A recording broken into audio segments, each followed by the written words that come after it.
Okay, so thank you, Liam, and thank you also to the Journal for organising this. So what I'm going to speak to my paper in the special issue, and what it tries to do is to make an intervention in relation to one of the founding assumptions of the theory of petty commodity production as Henry pioneered it. And an assumption which has increasingly maybe been to be seen actually as a lacunae in terms of the contemporary conditions of the agrarian question in continental Africa. And this is to do with land and landed property and the analysis of that within Marxist political economy, i.e. categories of ground rent. And what I want to try and do is suggest that whilst this may be a lacunae in Henry's work, particularly as he's moved into those kinds of areas as well, looking at land issues, is also to suggest actually that the sort of the logic and the spirit of his analysis of petty commodity production, that allows for actually an extension out of the categories of capital onto this comparatively new terrain. And talking about spirit, I mean, I think it's worth saying that this work came out of the PhD that I did here, which Henry supervised. So I guess I'm one of the representatives of the Youth League. And and hopefully won't get expelled. And it was a mark of Henry actually as a teacher that he saw something what I was groping towards and encouraged me to do that. And I think we should just acknowledge Henry's role actually as a teacher and his pedagogical role, which is also picked up in the special issue.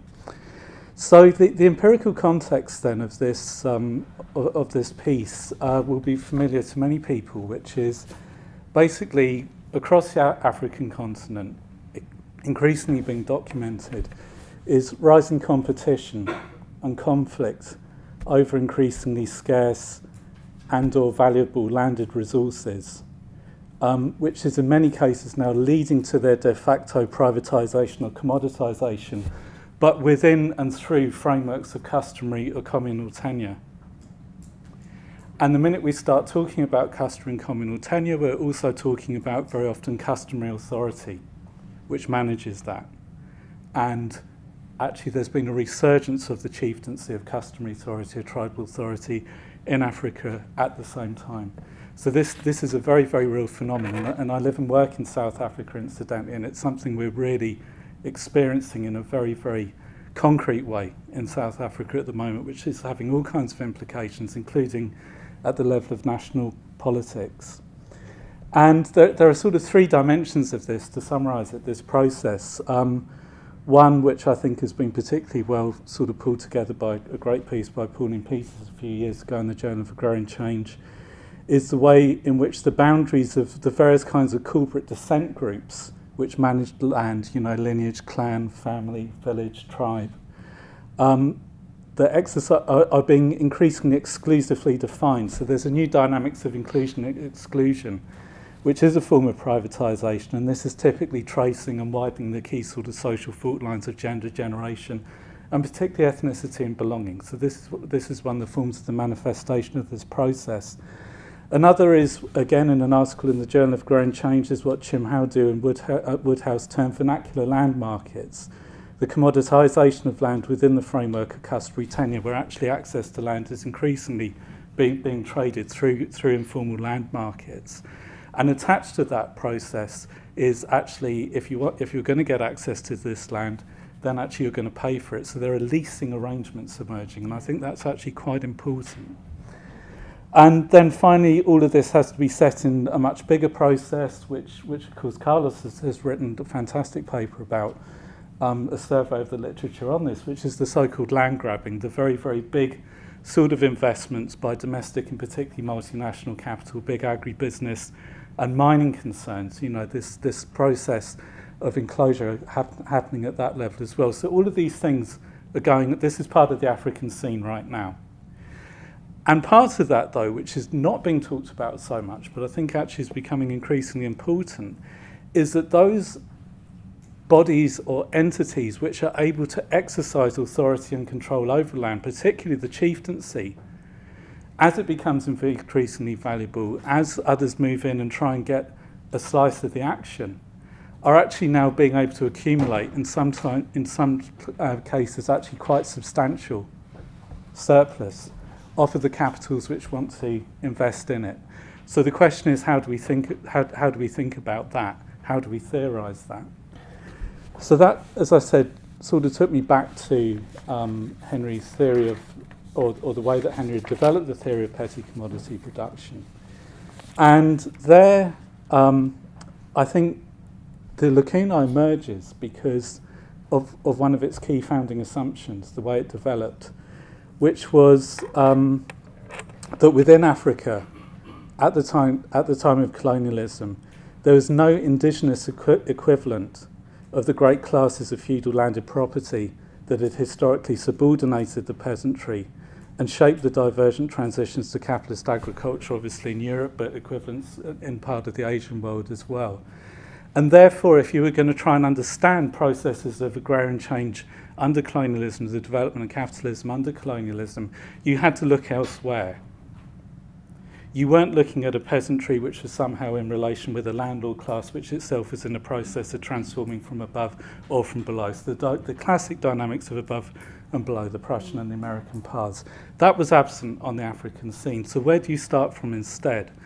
And this is obviously where Henry in particular pioneered bringing in the whole notion of the way in which peasants were increasingly forcibly incorporated into circuits and relations of commodity production, as we were reminded earlier, and the way in which then this was also leading to processes of agrarian differentiation within the countryside, but often in ways which actually weren't immediately apparent and were dissimulated through other forms which themselves looked pre-capitalist, leading many people to actually say this isn't anything to do with capitalism. And I think that was part of the big breakthrough, actually distinguishing between form and content, between essence and appearance, and getting into that kind of dialectic, which of course comes out of Marx's method. So this, of course, was a massive advance, but it also carried with it a potential problem, which was because this was such a powerful and influential framework, and so many people have obviously gone with it. Actually, what it did at the same time was to say that the whole apparatus that Marx developed within Capital, particularly within the third volume of Capital, which was to do with ground rent and to do with landed property, which was his third class in the classic agrarian question, that actually has no purchase on African terrain.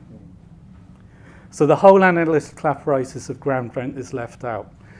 And the problem with that then can become that where you've got the sort of processes I'm describing, you can't actually theorise those in value terms, because it's through the apparatus of ground rent that actually you're able to think of land relations in terms of value relations. That's what it does. So that's kind of what I've tried to develop a little bit through this paper. And just to skim through just some of the key points, really. I think that it's useful when you go back to Marx's writing on ground rent, you're immediately confronted by some very difficult stuff technically, but also a lot of scattered writings as well. But pulling them together, you can see there's a definite theory of modern or capitalist landed property running through the successive volumes of Capital and some of their supporting writings, which can be thought about in terms of a movement. There's three key components, and I'm going to talk about that movement and then say about how this may apply on African terrain with the development of the appropriate mediations. That's very important. You can't make an unmediated leap from the one to the other. So the first is, I think for Marx, there's a moment of landed property plays a key role in the moment of separation. So this is his classic account of the original primitive accumulation, which of course uses Brisson as an example, as it all knows. And it's one of the strange things actually about Capital Volume 1, that in that chunk there, Part 8, which everybody has read so many times, actually landed property is barely mentioned at all.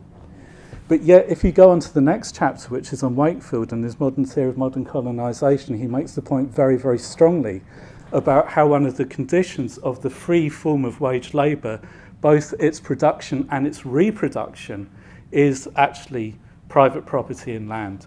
That, he's arguing, is a universal condition, and that's picked up in various places elsewhere. So this then has got something, so actually this is one of the legs, if you like, that free wage labour stands upon. It's a condition of the relationship between labour and capital.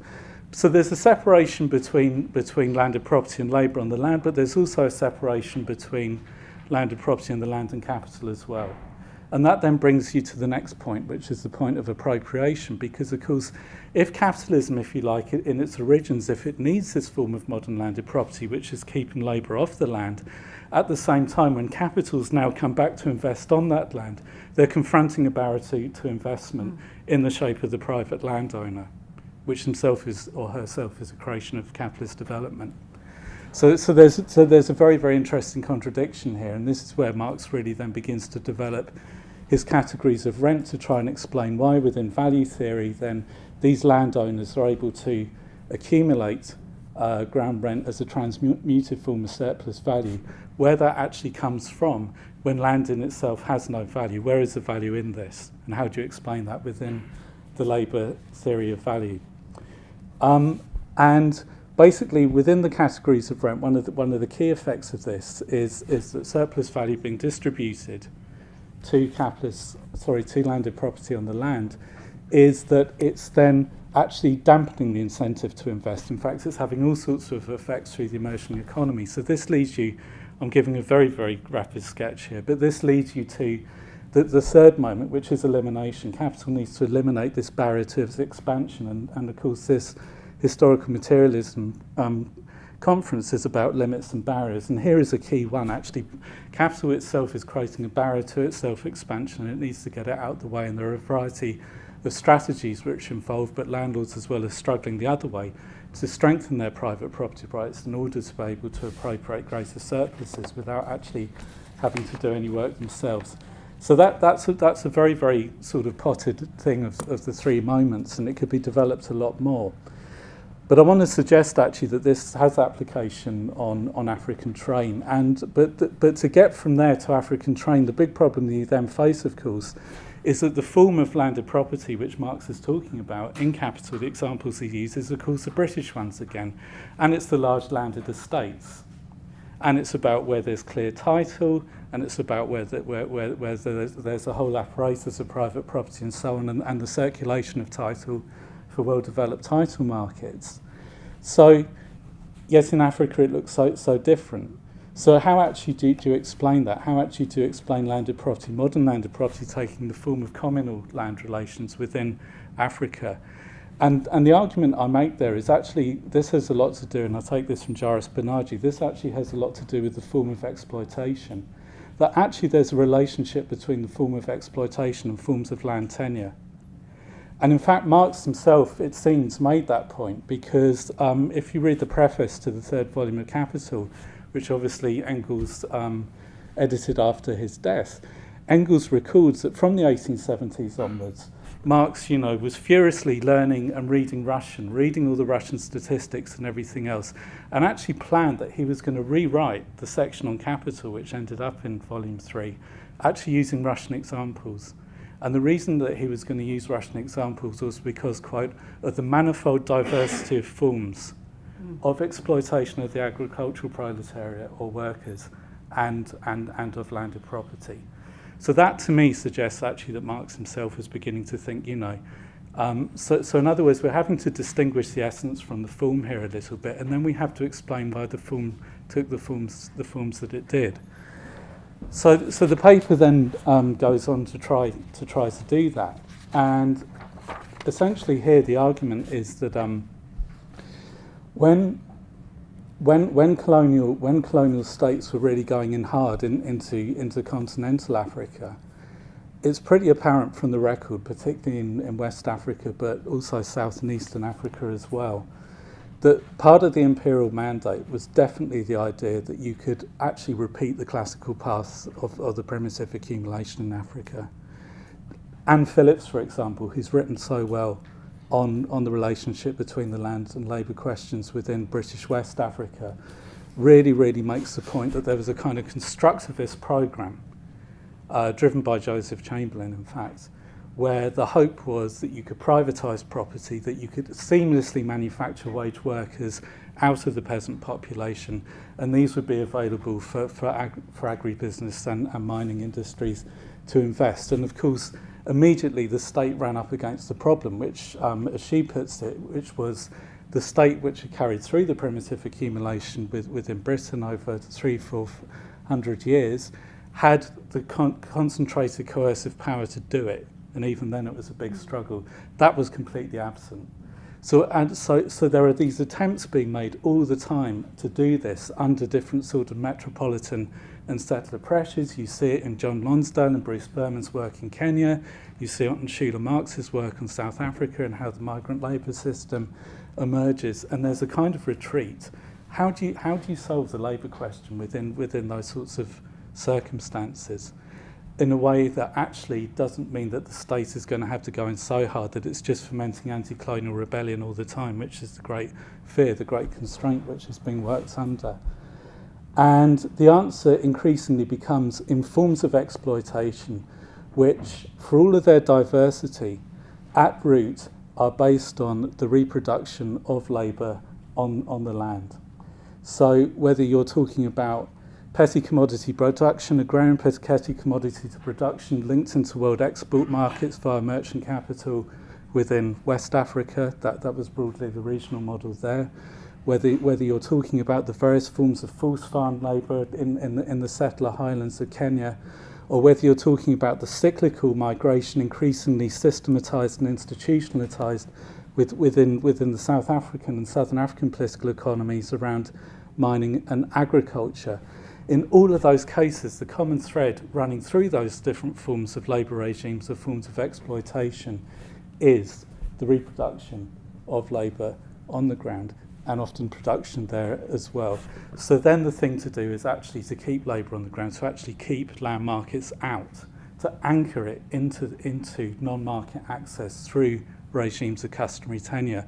But the minute you do that, of course, the problem is as well, you need the coercive force to push it out again, or to shape household or productive activities in particular directions, forced cropping, for example. And so you need a decentralised coercive power to do that, and that power is provided by the chieftaincy, and the historical record's just full of this.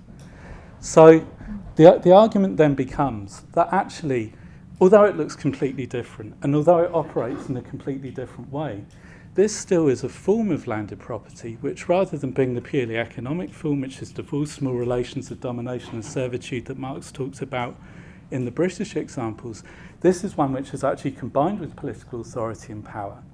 But it's actually doing the same thing ultimately, vis-a-vis capital. It's providing labour, and it's keeping that whole thing going. So that first moment then, which I mentioned before within the sequence, actually, well, it's separation in Britain, but it becomes combination in Africa. But it's still doing the same thing, but it's doing it under different conditions. But of course, forms have their effects as well.